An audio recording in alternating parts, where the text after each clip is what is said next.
علی کا ایسے وقت میں انتقال ہو چکا تھا کہ مولانا محمد علی جوہر چھوٹے سے بچے تھے، لیکن میں قربان جاؤں ان کی والدہ پر۔ ان کی والدہ نے مولانا محمد علی جوہر کی تربیت کی ہے۔ اس کے بعد مولانا محمد علی جوہر نے تعلیم و ترقی میں اعلیٰ معیار عطا کیا ہے۔ مولانا محمد علی جوہر نے ابتدائی تعلیم رامپور اور بریلی میں تعلیم حاصل کی ہے۔ اس کے بعد آپ علی گڑھ چلے جاتے ہیں۔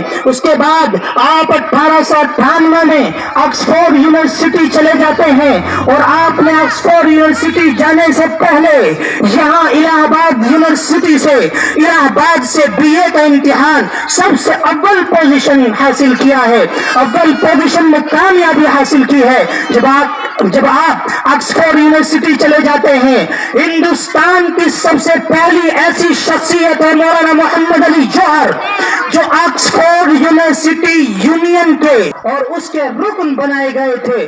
ایک پہلی شخصیت ہے ہندوستان کی مولانا محمد علی جوہر کی۔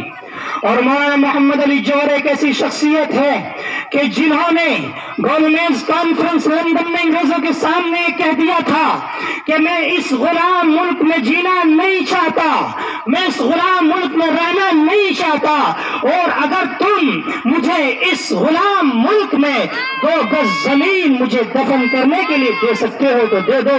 مولانا محمد علی جوہر نے انگریزوں کے دانت کھٹے کر دیے تھے۔ انگریزوں سے مقابلہ کر کے یہ کہا تھا، کس کی ہمت تھی، کون انگریزوں کے سامنے بول سکتا تھا؟ لیکن ہے افسوس انہی کے نام سے اتنی نفرت کی جا رہی ہے۔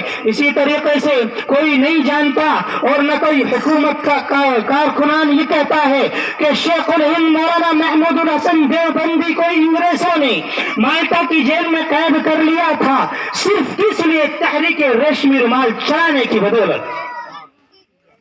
حاجی امداد اللہ مہاجر مکی، مولانا عباد اللہ سندھی، حافظ ضامن شہید، مولانا قاسم نانوتوی، یہ تمام بزرگان دین ہیں کہ جنہوں نے اس ملک کی آزادی میں اپنا خون پسینہ سب کچھ بہا دیا ہے۔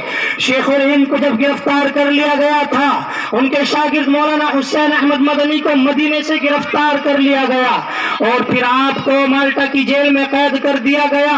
ان کے شاگرد شیخ الاسلام مولانا حسین احمد مدنی بتاتے ہیں، جب آپ کو 1921 میں شیخ الہند مولانا محمود الحسن